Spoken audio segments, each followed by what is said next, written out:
to be a much bigger part of the game plan and have a lot more playing time? It's a lot different. The preparation and the focus is a lot different for me.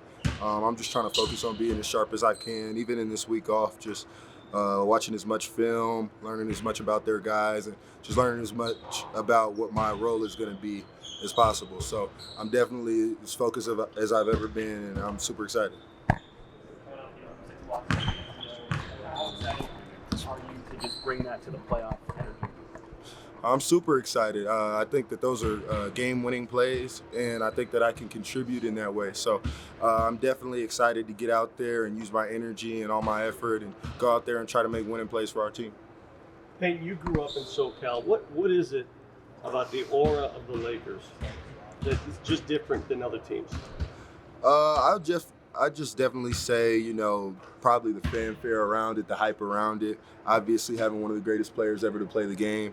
I think just being in a big market like LA, where I grew up, purple and gold was everything. But now for me, it's mile high forever, really. So I'm really glad that I'm getting a chance to play against them, my first real playoff experience playing, and going back home to be able to play in front of my family and my friends is going to mean the world to me.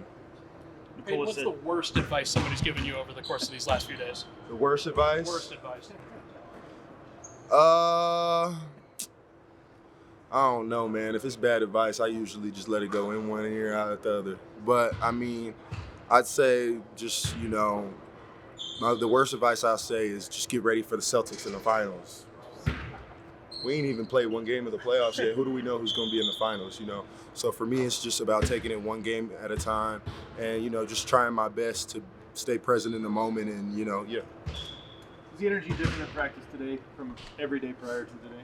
Absolutely. I think you just see a sharpness in guys' focus. It's not too much playing around, not too much joking. We have a locker room of guys who love each other, but you even saw today, everybody went out there with their hard hat on and was serious. So I think that you could definitely just tell the difference in the seriousness and the preparation and the attention to detail. People always say, the playoff game is different than the regular season game. Do you expect it to feel any different in terms of the pace of the game or intensity or physicality? I definitely think that the physicality is going to be higher. I think that the attention to detail and the intensity is going to be there as well. But as far as my approach, I take every game seriously. I take every game as an opportunity to get better. And like I always say, I'm still dreaming being a part of this league, playing for a team like this at 21 years old. So, it means the world to me, and I would never take it for granted. You probably should ask you this in a couple games, but kind of touching on talking about dreaming. You probably be guarding LeBron in your hometown, and plenty of your Lakers fans. Do you allow yourself to just kind of sit back and enjoy the moment? Absolutely. It's been a lot of hard work to get to this point, but the job's far from finished now. It's far from time to exhale and give myself a round of applause. I think that our goal is to come here and defend our championship. So regardless of who we're playing against, obviously it's special to play against LeBron, especially in front of my hometown and my family. But like I said, I'm just taking everything one game at a time, trying to gain as much experience as I can, as fast as I can.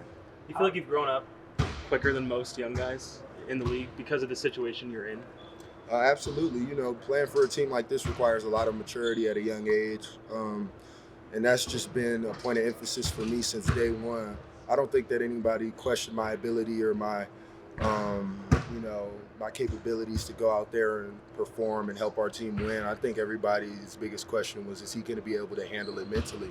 And I think that's the part that I'm most far along with right now, just being around this group of guys and learning as much as I can, soaking up all the games. So I think that it definitely requires a different level of maturity and focus, but for me, that's been the best thing for my development and for my game. So I'm growing rapidly and I'm learning a lot.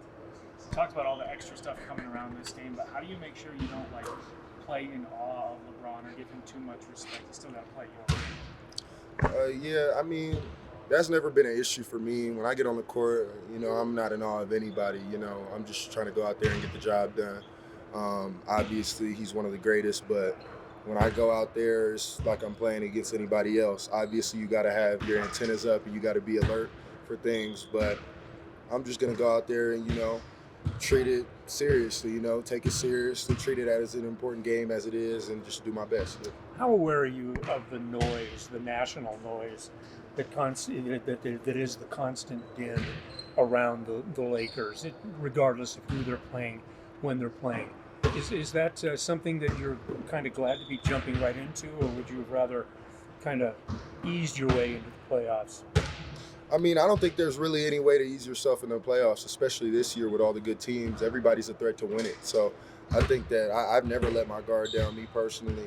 But, you know, playing against an opponent like the Lakers with the experience that they have, we know that we have to be just that much more mature and take it that much more serious, because this is a team that's been here before. This is a team that's played in these playoffs and won it.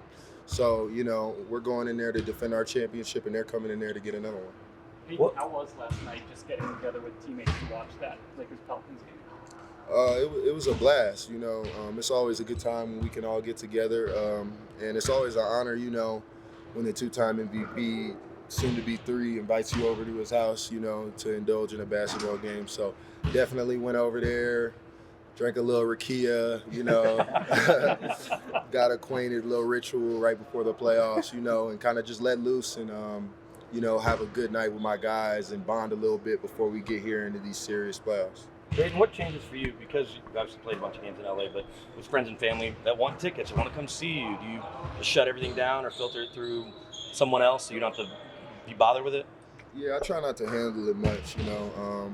I know my family and I know who's going to be there and the people that are supposed to be there. Obviously, when it's a situation like this, everyone around me understands my priorities and that I want my mom and my sister and my little brother and my dad to come watch me play, my grandparents. So people closest to me, people who have never missed a game since I was 8 years old, they came to every AAU game regardless of if it mattered or not. Those are the people I want here now. I don't, you know, I'm not a fan of just bringing new people in to experience things that we've worked for. And a lot of people don't understand the work that we've put in, the sacrifice that my parents have put in to come watch me play, drive me around the world to play, fly with me around the world to play.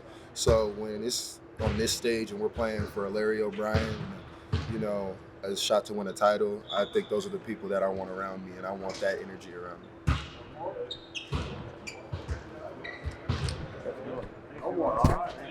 Thanks, Pete.